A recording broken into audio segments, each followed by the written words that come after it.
But then in the morning I'm free. I love you. I want to be with you. I want to be with you. Why don't you settle down? Mother.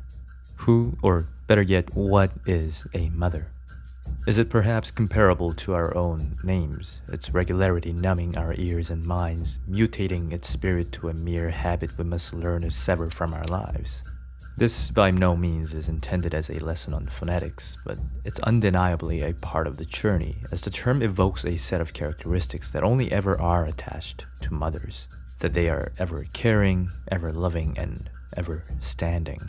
There are exceptions to everything, of course, but a certain degree of universality is indisputably attached to the word in question, and its mentioned traits are engraved in stone and echoed by the society like tablets of testimony.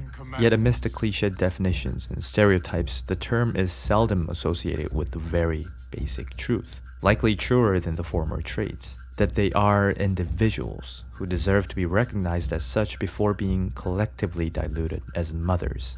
The stereotypical interpretation of mothers that are primarily constructed from the society fails to stay in its original place and spreads itself to various sectors of our cultures, infiltrating our subconscious like a virus and shaping our lives around its false claims. Cinema is no exception.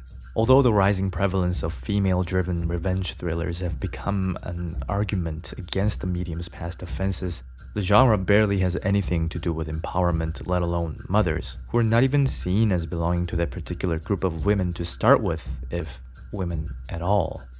While the spiteful protagonist hunts down their adversaries, mothers are quietly remaining in the background, fully acknowledging that their heroization is bound by a reset of the genre to absurdist comedy or horror at best. And while this is an intentional generalization of the medium's portrayal of the mother figure, it probably isn't as much a generalization and certainly not an overstatement of how society in reality paints our mothers, with the Korean version of their portraits having particularly unhealthy factors. Korea's strict system of honorifics and formal language have shaped the dynamic between a mother and her child to be more hierarchical, and its rapid economic growth that began from the 60s and are continuing today have only widened the gap between the millennials and the baby boomers, aggravating the already reticent relationship. Notwithstanding the plan to contrast Korean cinema to its Western counterpart, the spotlight remains on the effectiveness and not the frequency of compelling and accurate depiction. I say this because it's absolutely true that the falsely watered-down representation is prevalent in both worlds of cinema, and that better examples exist for both Korean and Western films. Yet what distinguishes films like Bong Joon-ho's Mother and Park Chan-wook's Lady Vengeance from Tarantino's Kill Bill, for example, is in the aforesaid structural difference.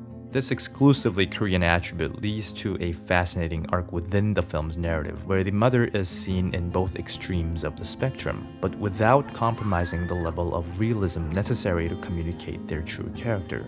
In Bong Joon-ho's Mother, we are greeted with numerous scenes of awkward physical intimacy, conservatism, and obsessiveness that follow the conventions of Korean family dynamic with a slight exaggeration.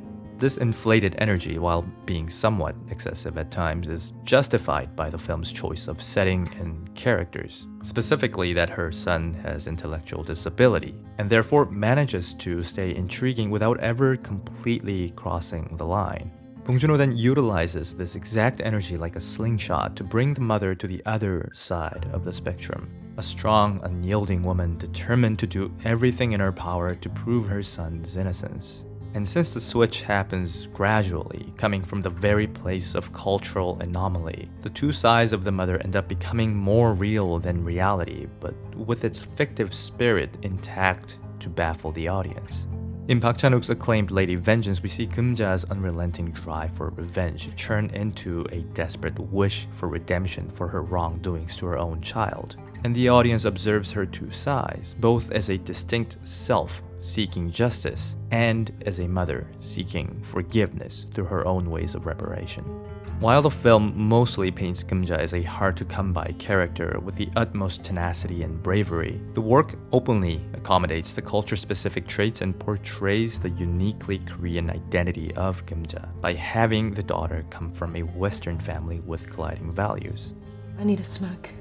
It's the willingness of Korean cinema to embrace the fragment of reality found in these stereotypes that creates room for directors to work with the idea for a more accurate and rightful interpretation of mothers as women, people, and even daughters.